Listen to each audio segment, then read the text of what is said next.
How's it going, everybody? I hope you're having a wonderful day, because I am not. Today is game 2 of the 2018 NBA Finals.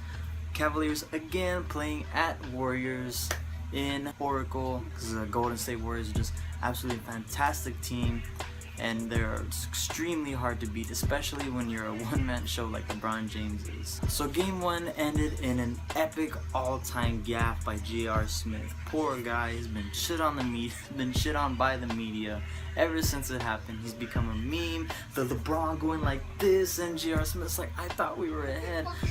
All-time meme now. Just added to the collection of all the memes out there of LeBron James. They really should have won that game, and in talking to other Warriors fans, they agree with me that that Cavaliers probably should have won that game, but because of some of the calls and J.R. Smith's gaffe, it's hard to overcome those things. And when you give the Warriors a chance in overtime, when they are all still feeling pretty good, and LeBron James is just absolutely gassed, it gave the Warriors a chance to be the Warriors and ultimately take the lead and win the game, which most people thought was going to happen in the first place. Now, it really would have changed the series completely had they won game 1. But unfortunately they didn't. So here's game 2, and here are some of the keys that they could use to ultimately beat the Warriors in game 2, even though it's still just LeBron and just the garbage pile that is the rest of the Cavaliers.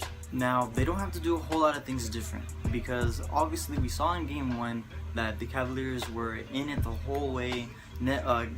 Warriors never had a huge lead. Sometimes the Cavs had a lead, Warriors would come back, Cavs would come back, and it was just basically the way they played the game and the way they played the Warriors that allowed them to be in those situations and to not let the game get out of hand.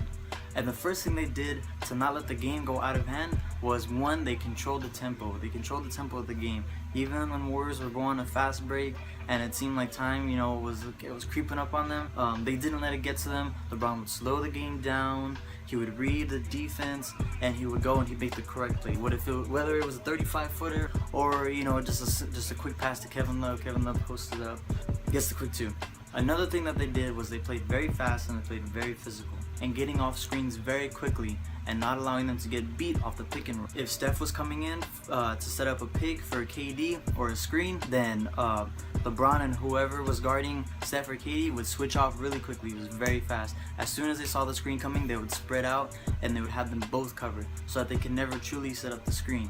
And that's a beautiful thing to do, because the Warriors like to dominate with quick picks and a screen so they can get a 3 off with some cushion.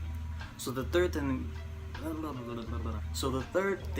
that the Cavaliers must do, or must feel rather, because it goes towards offense and it goes towards shooting the 3, and what most people feel is that having confidence in your 3-pointer. Confidence is a huge thing. That's why a lot of people, or a lot of teams and a lot of players tend to shoot the ball better at home than say on the road. That's not always the case with the Warriors, because they're extremely accurate and they don't always have to rely on confidence. But when it comes to the Cavaliers, they do need confidence. They need a lot of confidence. Kevin Love needs confidence. Korver, Green, Smith can go off if he has confidence. We've seen it before. Korver every now and then will hit the open 3, and Love, you get it to him in open space. If he's feeling it and he's feeling it like he can, he's gonna make that 3. And they really need that for offense. And they really need that against the Warriors, because the Warriors shoot so many 3s. And I believe that the Cavaliers have confidence coming into this game because of the way they played game 1. I'm damn sure LeBron's coming in with confidence, like we should have won that game. And I know JR is not, even though JR, he can be a little silly at times, I promise you, he can toughen up. He'll play a stretch of bad games, and then he'll have a great game.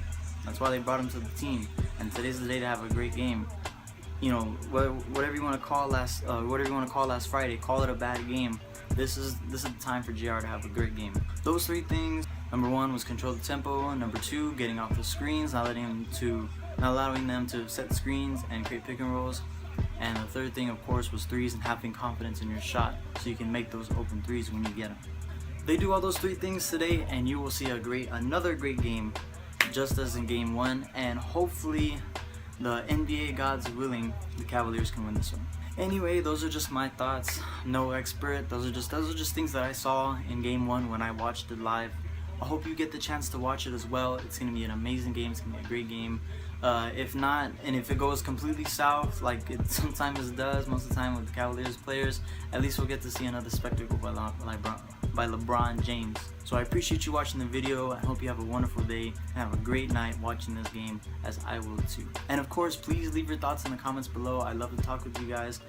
Have a conversation, you know, talk about what do you think the Warriors can do to not let the game stay so close. What can the Cavs do? What can LeBron do? Just a little bit more. What can LeBron do to just really put them over the top? And of course, if you enjoyed the video, please leave a like down below. It helps a lot. I appreciate you watching the video.